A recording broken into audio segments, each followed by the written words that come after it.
লতা তার শাশুড়ির দেওয়া জুস খেয়ে নেয়। জুস খাওয়ার সঙ্গে সঙ্গে লতা সোফার উপরে ঘুমিয়ে পড়ে। সে ঘুমিয়ে পড়ার পর কাবেরী দেবী বাচ্চাটিকে তুলে নেয়। লতা ঘুমিয়ে পড়েছে। আমি রোড সাইড কয়েকজন যাযাবরকে আসতে বলেছি, এবার এই বাচ্চাকে তাদের হাতেই তুলে দেব। এরপর কাবেরী দেবী বাচ্চার জায়গায় কাপড়ের মধ্যে একটি বালিশ গুটিয়ে সেখানে রেখে দেয় এবং বাচ্চাটিকে নিয়ে নিজের রুমে চলে যায়।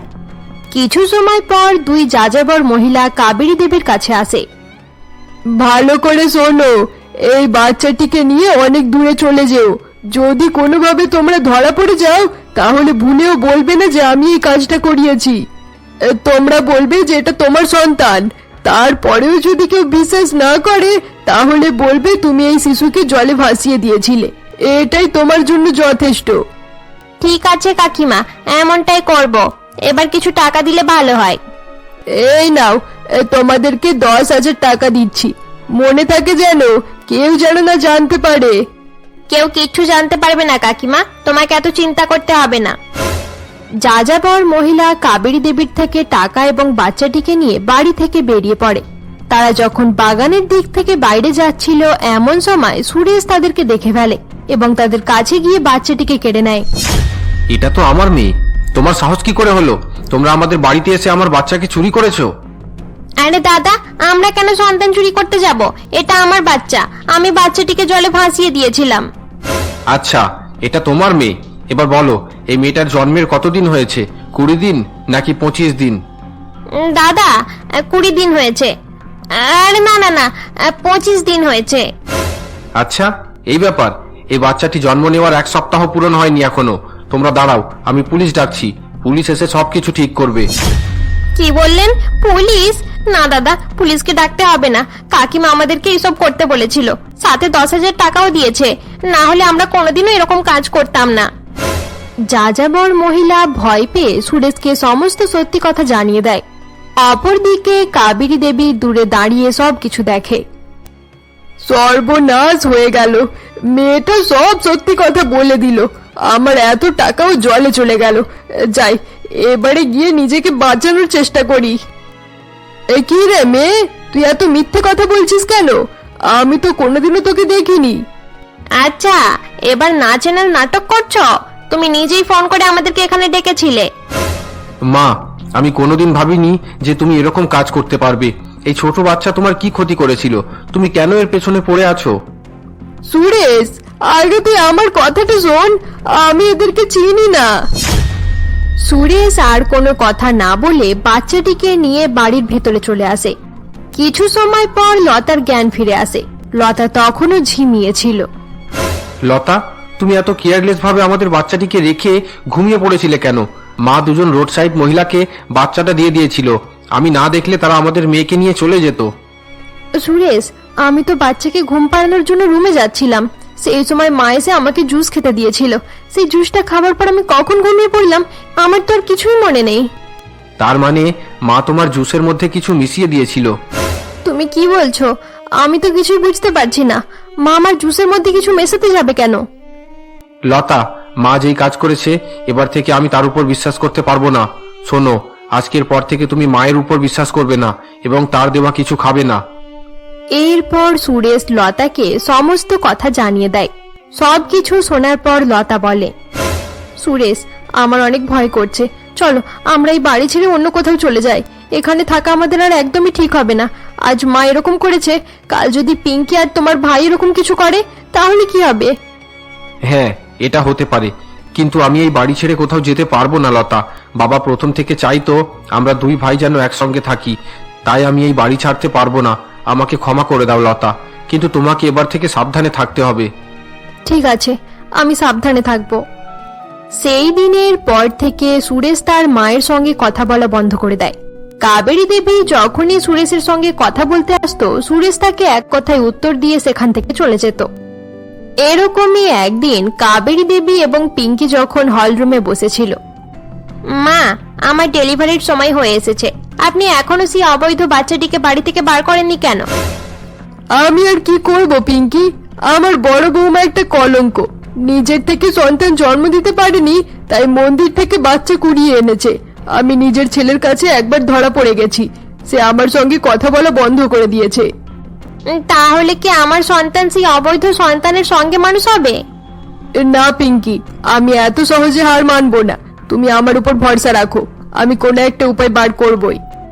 এভাবেই কয়েকদিন কেটে যায় এবং পিঙ্কি একজন পুত্র সন্তানের জন্ম দেয়। পিঙ্কি পুত্র সন্তানের জন্ম দেওয়ায় তার শাশুড়ি এবং স্বামী অনেক খুশি হয়ে যায়। এরপর পিঙ্কির মা কাবেরী দেবীকে ফোন করে। আরে দিদি, আপনার স্বপ্ন পূরণ হয়ে গেল। আমার মেয়ে পুত্র সন্তানের জন্ম দিয়েছে, সে আপনাকে নাতি দিয়েছে। আপনি একদম ঠিক কথা বলেছেন। আমি প্রথম থেকেই জানি আমার ছোট বৌমা অনেক ভালো। আমার বড় বৌমা একটা অপয়া মেয়ে। তাহলে কি ভাবলেন দিদি, সে অবৈধ সন্তানের কি করবেন? আপনি যেমন বলেছিলেন আমি যাযাবর মহিলাকে ডেকে সেভাবে কাজ করেছিলাম, কিন্তু শেষ সময় সুরেশ তাদেরকে ধরে ফেললো। আরে তাতে কোনো ব্যাপার নেই, এবার আপনার নিজের নাতি এসে গেছে। আজ থেকে আপনি লতা আর তার অবৈধ মেয়েকে এত বিরক্ত করা শুরু করুন যাতে তারা নিজেরাই বাড়ি ছেড়ে পালিয়ে যায়। পিঙ্কির মা এই বলে ফোন রেখে দেয়। এরপর থেকে কাবেরী দেবী লতার উপর সবসময় রাগারাগি করতে শুরু করে। দেখতে দেখতে 5 বছর কেটে যায়।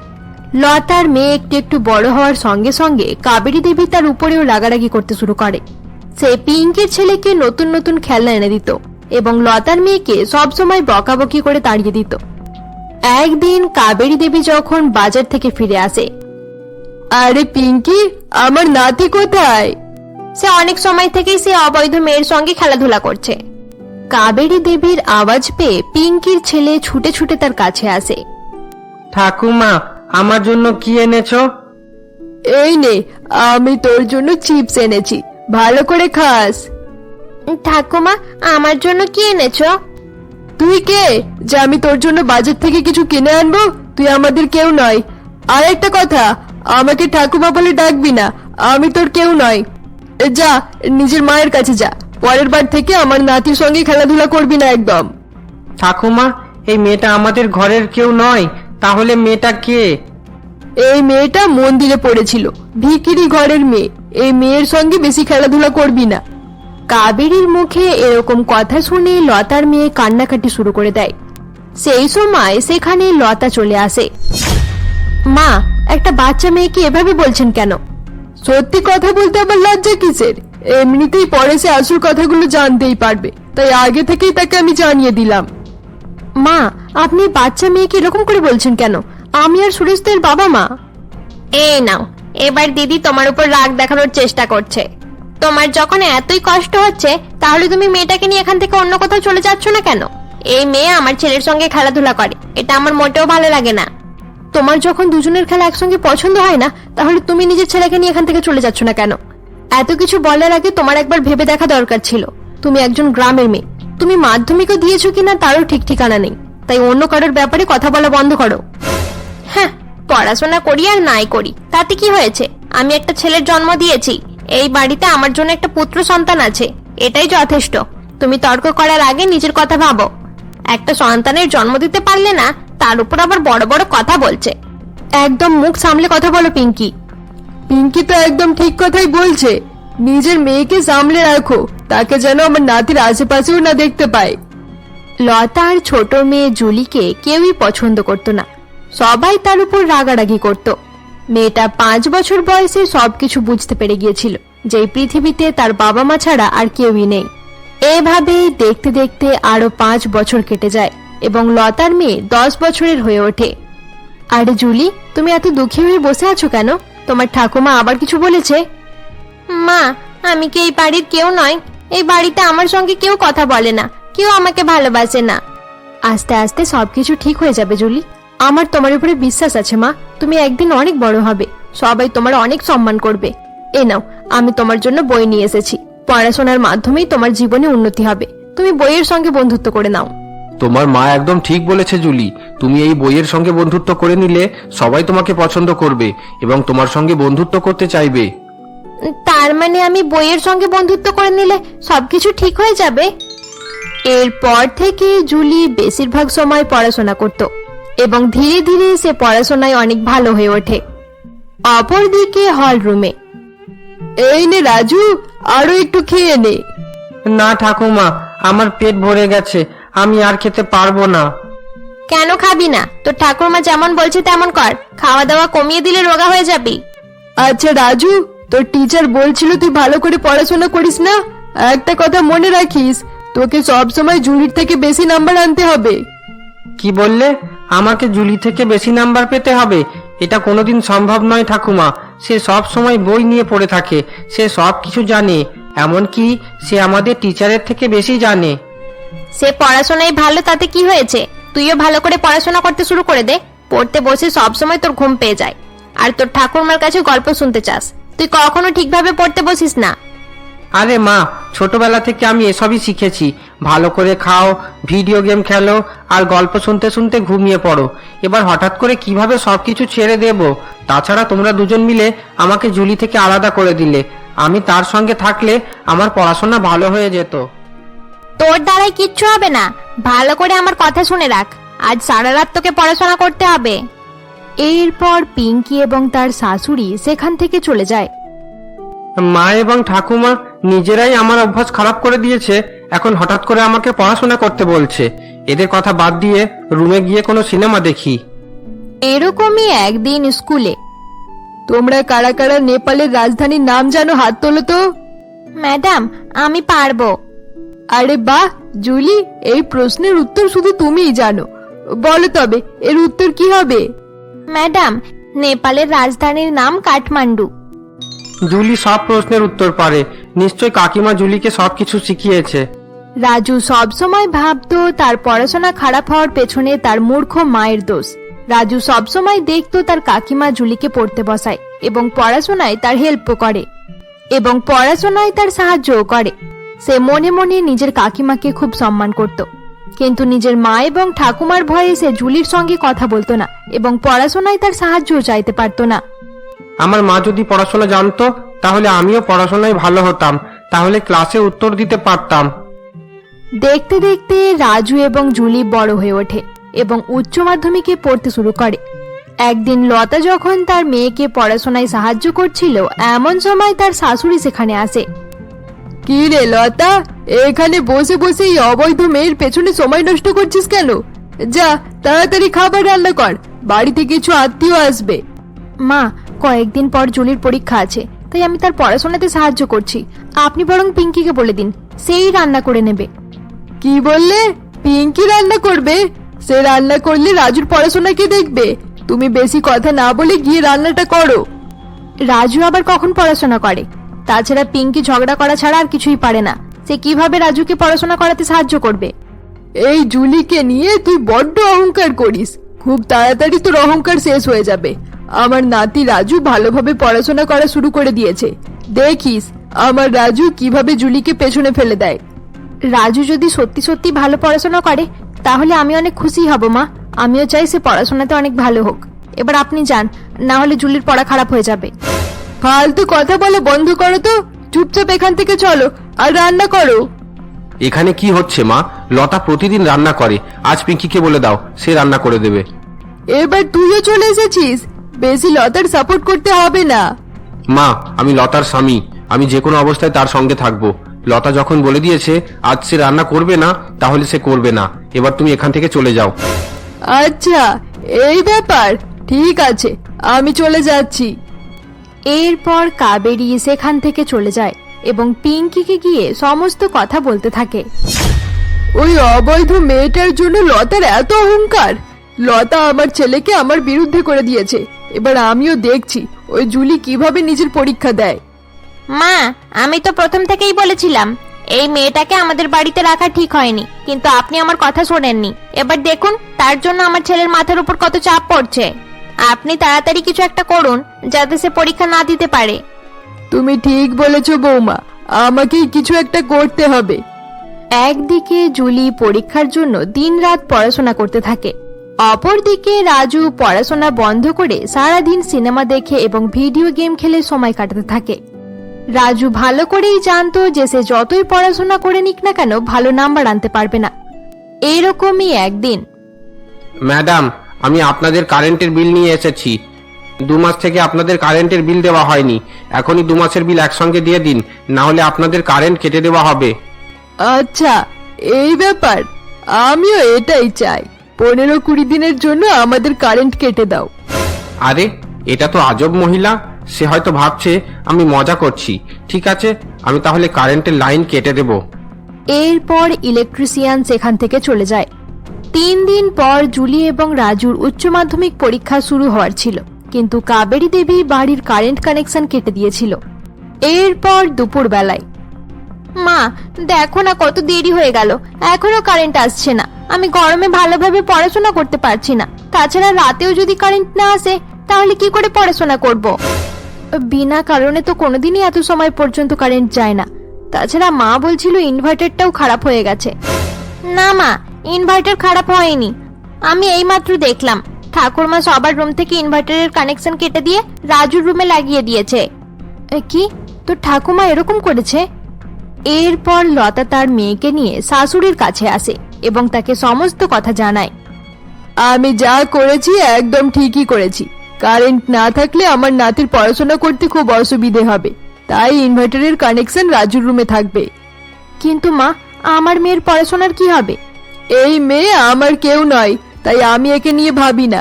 তোর মেয়ের কি হবে এবার সেটা তুই ভাব। আচ্ছা মা, জুলি যদি রাজুর সাথে রাজুর রুমে পড়াশোনা করে তাহলে তার কোনো সমস্যা হবে না?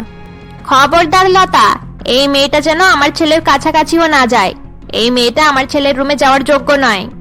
কিন্তু পিঙ্কি, দুজনে একসঙ্গে পড়াশোনা করলে রাজুর জন্য ভালোই হবে। আচ্ছা, এবার বেশি বুদ্ধি করে নিজের মেয়েকে আমার ছেলের ঘরে পাঠানোর চেষ্টা করছো। আমি সব বুঝতে পারছি। মা, আপনি দেখছেন তো? লতার অনেক চেষ্টার পরেও তারা জুলিকে রাজুর রুমে যেতে দেয় না। এরপর লতা জুলিকে নিয়ে নিজের রুমে ফিরে আসে। মা, এইচএস পরীক্ষা অনেক ইম্পর্টেন্ট, এবার আমি পড়াশোনা কিভাবে করব? তোর বাবাও তো অফিসের কাছে বাইরে গেছে, 1 সপ্তাহ পর বাড়ি ফিরবে। আমাদের কারেন্ট কেন গেছে সেটাও তো বুঝতে পারছি না। অপরদিকে রাজু যখন নিজের রুমে বসে ভিডিও গেম খেলছিল, এমন সময় তার মা এবং ঠাকুমা সেখানে আসে। রাজু, তুই যাতে জুলির থেকে বেশি নাম্বার আনতে পারিস তার জন্য আমরা বাড়ির কারেন্ট অফ করে তোর রুমে ইনভার্টার লাগিয়ে দিয়েছি। এবার উচ্চ মাধ্যমিক পরীক্ষায় তোকে তার থেকে বেশি নাম্বার আনতে হবে। তোমরা জানো না তোমরা কি বলছো। আমি যদি সারা বছরও পড়াশোনা করি তবুও সে পড়াশোনা না করে আমার থেকে বেশি নাম্বার পেয়ে যাবে। এটার কারণ হলো কাকিমা অনেক শিক্ষিত মহিলা। কাকিমা ভালো করে জানে কঠিন পরিস্থিতিতে কিভাবে থাকা দরকার, কিন্তু তোমরা দুজন এটা বুঝতে পারবে না। সারাদিন শুধু ঝগড়া করতে থাকো, ঝগড়া ছাড়া তোমরা কিছু পারো না। অপরদিকে লতার রুমে, জুলি তুই এখন থাকতেই পড়াশোনা শুরু করে দে। অন্ধকার হলে তখন কোনো একটা ব্যবস্থা করা যাবে। তুই চিন্তা করিস না, আমি পড়াশোনাতে তোর সাহায্য করব। আচ্ছা ঠিক আছে মা। এরপর থেকে জুলি সকালে সূর্য ওঠার সঙ্গে সঙ্গে পড়তে বসে পড়ত। সে সারাদিন নিজের মায়ের সঙ্গে বসে মন দিয়ে পড়াশোনা করত এবং সন্ধ্যাবেলায় খাওয়া দাওয়ার পর ঘুমিয়ে পড়ত। অপরদিকে রাজু নিজের রুমের দরজা বন্ধ করে সারাদিন সিনেমা দেখতেই ব্যস্ত ছিল। শেষমেশ তাদের পরীক্ষার দিন চলে আসে। আরে সুরেশ, তুমি তো বলেছিলে 1 সপ্তাহ পর আসবে, মাত্র 3 দিনে চলে এলে কেন? তুমি বলছিলে বাড়িতে কারেন্ট নেই এবং জুলির পড়াশোনা করতে অসুবিধা হচ্ছে, তাই তাড়াতাড়ি চলে এলাম। আসার সময় আমি ইলেকট্রিসিটি অফিসেও গিয়েছিলাম। তুমি জানো মা ইচ্ছা করে 2 মাসের কারেন্টের বিল দেয়নি এবং তাদের লোকের সঙ্গে কথা বলে কারেন্ট কেটে দিয়েছে। জুলির পড়াশোনা খারাপ করার জন্য মা এসব করেছে। মা কিভাবে এটা করতে পারলো? সত্যি সে খুব বাজে মহিলা। লতা এবং সুরেশ নিজেদের মধ্যে কথা বলছিল। অপরদিকে জুলি তৈরি হয়ে পরীক্ষা দিতে যাওয়ার সময় জানালা থেকে সমস্ত কথা শুনে ফেলে। আমি যখন ছোট ছিলাম তখন থেকেই সবাই আমার পেছনে পড়েছিল, এখনো কেউ ভালো হয়নি। এবার আমিও দেখব কে আমার পড়াশোনা খারাপ করতে পারে। আমি নিজের মায়ের মান সম্মান নষ্ট হতে দেব না। এবার থেকে আমি আরো ভালোভাবে নিজেকে তৈরি করব। দেখতে দেখতে জুলির সব পরীক্ষা শেষ হয়ে যায়। শেষ পরীক্ষা দিয়ে জুলি যখন বাড়ি ফিরছিল, এমন সময় তাদের ম্যাডামের সঙ্গে তার দেখা হয়।